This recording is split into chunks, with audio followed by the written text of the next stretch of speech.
Baik, Assalamualaikum warahmatullahi wabarakatuh. Perkenalkan, saya Ririn Septiani, mahasiswa semester 3, tingkat 2 dari Prodi D3 Keperawatan Belitung, Poltekkes Kemenkes Pangkal Pinang.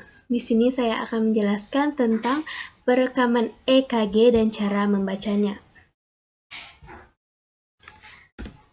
Jadi, EKG merupakan kepanjangan dari elektrokardiografi, yaitu adalah pemantulan aktivitas listrik dari serat-serat otot jantung secara goresan. Dalam perjalanan abad ini, perekaman EKG sebagai cara pemeriksaan yang tidak invasif sudah tidak dapat lagi dihilangkan dari klinik. Sejak introduksinya galvanometer berkawat yang diciptakan oleh Einthoven pada tahun 1903, galvanometer berkawat ini merupakan suatu pemecahan rekor perangkat sangat peka, dapat merekam setiap perbedaan tegangan yang kecil sebesar milivolt. Perbedaan tegangan ini terjadi pada luapan dan imbuhan dari serat-serat otot jantung. Perbedaan tegangan ini dirambatkan ke permukaan tubuh dan diteruskan ke sadapan-sadapan dan kawat ke perangkat penguat EKG. Aktivitas listrik mendahului penguncupan sel otot. Selanjutnya, penggunaan EKG sudah dilakukan secara umum, baik dalam pemeriksaan untuk mengetahui aritma, fungsi alat pacu jantung, gangguan konduksi interventikuler, pembesaran ruang-ruang jantung, EMI, ischemic myocard, penyakit perikard, gangguan elektrolit, pengaruh obat-obatan seperti Gitalis, kinidin, kinini, dan berbagai kelainan lain seperti penyakit jantung bawaan, cor pulmonale, emboli paru, dan myxedema. Selanjutnya, cara menggunakan EKG untuk merekam listrik jantung. Alat yang perlu kita siapkan ialah mesin EKG yang telah dilengkapi kabel untuk sumber listrik, kabel untuk bunyi ground, kabel elektroda ekstremitas dan dada, flat elektroda ekstremitas berserta karet pengikat, balon penghisap elektroda dada, jeli, kertas tisu, kapas alkohol, kertas EKG, dan spidol. Selanjutnya yang pastinya kita membutuhkan pasien.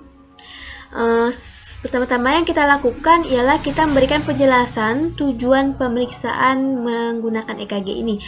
Hal-hal yang harus diperhatikan saat perekaman, misalnya dinding dada harus terbuka, tidak ada perhiasan atau logam yang melekat pada pasien. Jika ada, dimohon untuk dilepaskan.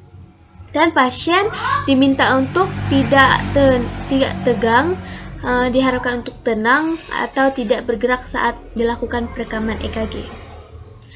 Cara memasang EKG yaitu sendiri ialah pemasangan di elektroda di bagian ekstremitas. Pada pemasangan elektroda pertama adalah elektroda di ekstremitas. Prinsip pemasangan adalah elektroda dipasangkan di distal dari bahu dan pinggang, sehingga tidak harus tepat pada pergelangan tangan dan pergelangan kaki. Namun, pemasangan elektroda dapat pada pergelangan tangan dan kaki masih menjadi pilihan utama karena ditemukan perbedaan durasi dan voltase EKG apabila elektroda dipasangkan di tempat lain.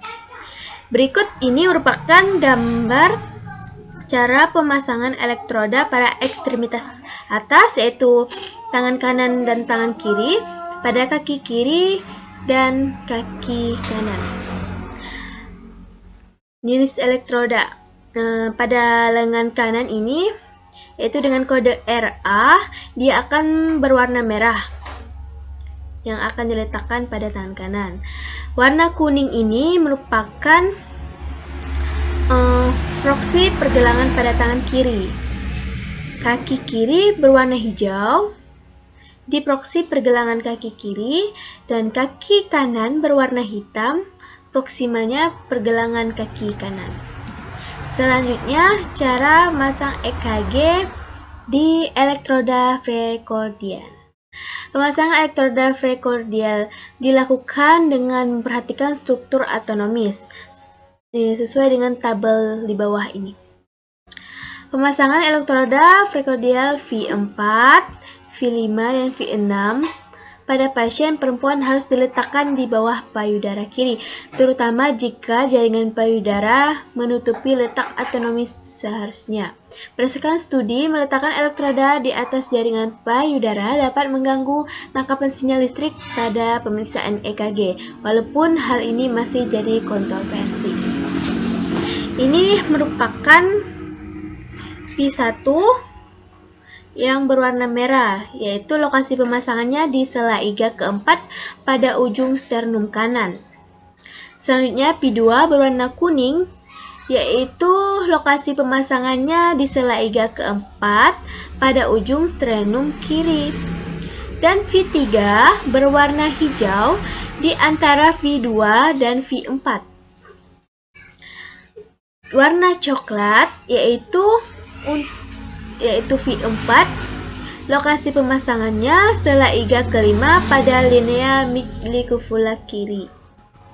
Selanjutnya warna hitam yaitu V5 sejajar dengan V4 pada linea aksila anterior kiri. Sedangkan warna ungu yaitu V6, lokasi pemasangannya sejajar dengan V4 dan V5 pada linea midaksila kiri.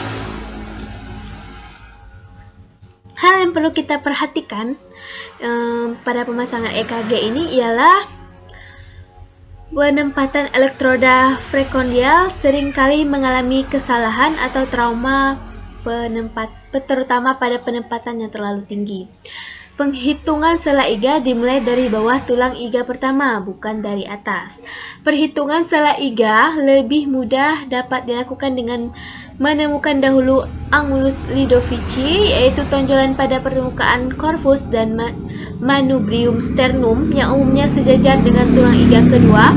Kemudian setelah menemukan iga kedua, maka sela iga yang terdapat tepat di bawahnya adalah sela iga kedua, sehingga untuk menemukan sela iga keempat adalah dengan menelusuri sela iga ke bawah. Elektroda V1 diletakkan di sela iga keempat kanan, tepat di sebelah kanan tulang sternum, sedangkan elektroda V2 diletakkan di sebelah kiri tulang sternum.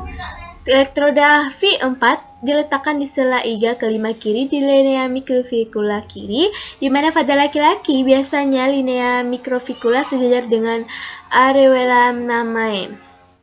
Setelah V4 diletakkan, elektroda V3 diletakkan antara V2 dan V4. Elektroda V5 dan V6 diletakkan sejajar dengan V4 dengan elektroda V5 di linea aksila anterior kiri dan V6 di linea midaksila kiri. Selanjutnya, gambaran EKG normal. Kertas EKG mempunyai garis-garis baik vertikal maupun horizontal berjarak 1 mm. Garis yang lebih tebal mempunyai jarak 5 mm. Mengenai waktu, diukur sepanjang garis horizontal 1 mm, yaitu 0,04 detik atau 40 mili-detik. 5 mm yaitu 0,2 detik atau voltcek. Listrik diukur sepanjang garis vertikal yang dinyatakan dalam milimeter atau 10 mm sama dengan 1 AMV. Untuk praktisnya, kecepatan pencatatan adalah 25 mm per detik. Gelombang EKG normal.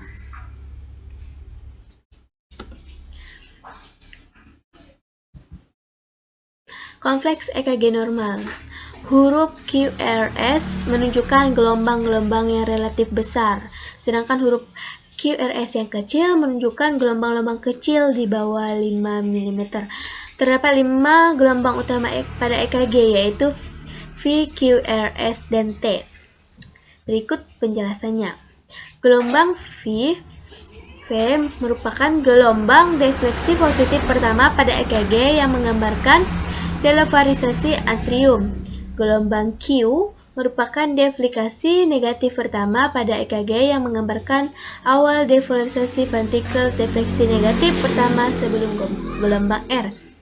Gelombang R merupakan defleksi positif pertama setelah gelombang V yang menggambarkan awal devolarisasi ventricle. Gelombang S adalah defleksi negatif kedua. Baiklah, selanjutnya Untuk gelombang R merupakan gelombang defleksi positif pertama setelah gelombang V yang menggambarkan awal defleksi vertikal. Gelombang S merupakan gelombang defleksi negatif kedua pada EKG yang menggambarkan akhir defleksi vertikal. Gelombang ini adalah akhir dari kompleks QRS. Dan gelombang T merupakan defleksi positif setelah setiap kompleks QRS. Gelombang ini mewakili revolusasi ventrikel. Nilai interval normal.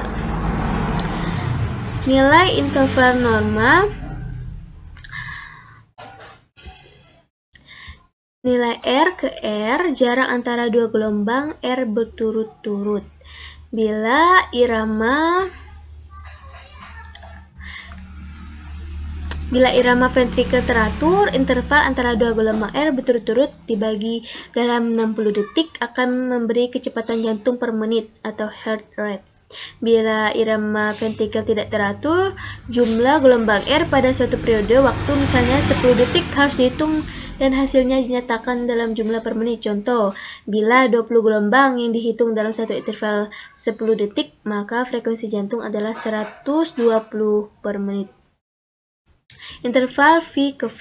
Pada sinus ritme, interval V ke V akan sama dengan interval R ke R.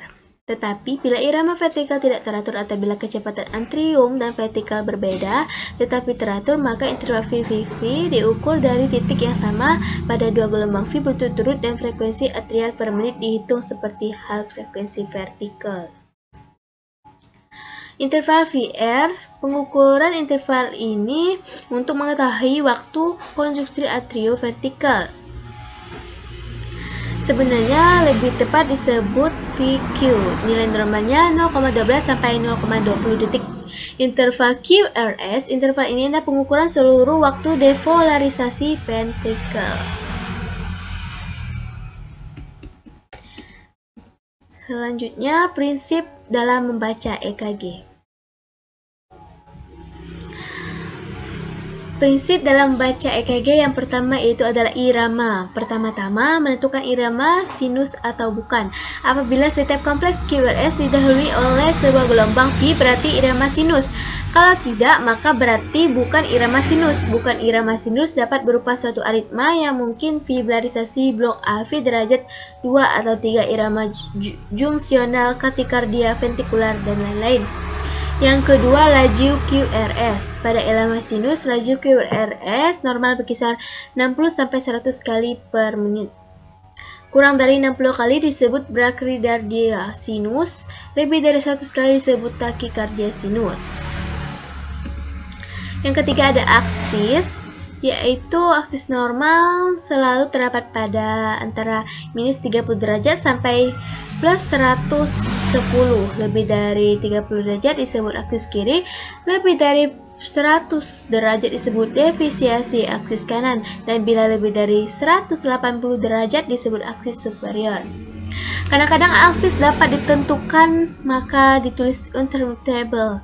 Misalnya pada EKG di mana defleksi positif dan negatif pada kompleks QRS semua sadapan sama besar intervalnya. Sama besarnya. Yang keempat yaitu ada interval VR. Interval VR normal adalah kurang dari 0,2 detik. Lebih dari 0,2 detik disebut blok AV derajat 1, kurang dari 0,1 detik disertai dengan gelombang delta menunjukkan Wolff-Parkinson-White syndrome. Yang kelima yaitu morfologi, yaitu yang pertama ada gelombang V, kompleks QRS, segmen ST, gelombang T, dan gelombang U. Mungkin itu saja yang bisa saya sampaikan. Mohon maaf bila terdapat kesalahan kata. Kepada Allah saya mohon ampun. Wabillahi taufiq wal hidayah. Wassalamualaikum warahmatullahi wabarakatuh. Makasih.